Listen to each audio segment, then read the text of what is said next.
ఒక విచిత్రమైన కేసు. ఎప్పుడో తప్పిపోయినటువంటి కొడుకు 11వ ఏడులో తప్పిపోయాడు. దాదాపు 7 ఏళ్ళు అయిపోయింది.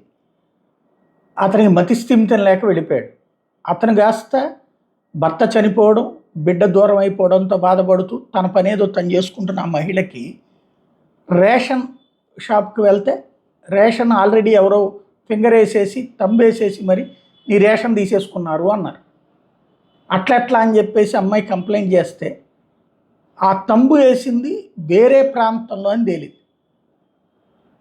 దాంతో అక్కడ ఉన్నటువంటి అధికారులను సంప్రదిస్తే ఈమె తప్పిపోయిన బిడ్డ వేరే చోట్ల తంబు ఇంప్రెషన్తో బియ్యం తీసుకున్నాడని తెలిసింది.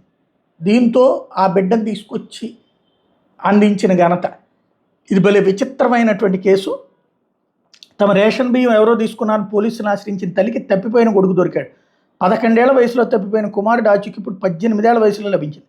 అతన్ని గుర్తించిన పోలీసులు తల్లి చెంతకు చేర్చారు. ఈ సంఘటన కర్నూలు జిల్లా ఆదోన్లో జరిగింది. ఇందులో విషయం ఏంటంటే నాగరాజు లక్ష్మి దంపతులకి 4 పిల్లలు, 2 కూతుళ్ళు 2 కొడుకులు. నాగరాజు గతంలోనే మరణించాడు. వీళ్ళ 4వ కొడుకు వడ్డే శ్రీకాంత్కి మతిస్థిమితం లేదు. అతను 11వ ఏట 2018లో తప్పిపోయాడు. అప్పట్లో లక్ష్మీ ఫిర్యాదు మేరకు 2 టౌన్ పోలీసులు మిస్సింగ్ కేసు నమోదు చేశారు. తప్పిపోయిన శ్రీకాంత్ని విజయవాడ రైల్వే పోలీసులు గుర్తించి అక్కడి చైల్డ్ కేర్ అధికారులకి అప్పగించారు. తర్వాత అతన్ని కృష్ణా జిల్లా ఉయ్యూరులోని శిరీష స్వచ్ఛంద సంస్థలో చేర్పించారు. శ్రీకాంత్ ఆచూకీ తెలియకపోవడంతో ఆదోని పోలీసులు 2023లో కేసును క్లోజ్ చేశారు. ఈ నేపథ్యంలో ఈ నెల రేషన్ బియ్యం కోసం వెళ్ళిన లక్ష్మికి అప్పటికే ఆ కార్డు మీద బియ్యాన్ని ఎవరో తీసుకున్నారని డీలర్ తెలిపారు. దీంతో Lakshmi 2 town police station CI Rajasekhara రెడ్డికి కంప్లైంట్ చేశారు. రేషన్ డీలర్ను పిలిపించిన పోలీసులు విచారించి కృష్ణా జిల్లా ఉయ్యూరులో ఒక యువకుడు తంబు వేసి రేషన్ బియ్యం తీసుకున్నట్టు తెలుసుకున్నారు. వెంటనే సీఐ రాజశేఖర రెడ్డి కృష్ణా జిల్లా ఉయ్యూరు రెవెన్యూ అధికారులతో మాట్లాడి రేషన్ బియ్యం తీసుకుని యువకుడు ఫోటో తెప్పించారు. ఆ ఫోటో చూసిన లక్ష్మి అతను 11 ఏళ్ల వయసులో తప్పిపోయిన తన కొడుకు శ్రీకాంత్ అని గుర్తుపెట్టింది. వెంటనే సీఐ పోలీస్ సిబ్బందితో ఉయ్యూరు నుంచి శ్రీకాంత్ని ఆదోని తీసుకొచ్చి లక్ష్మికి అప్పగించారు.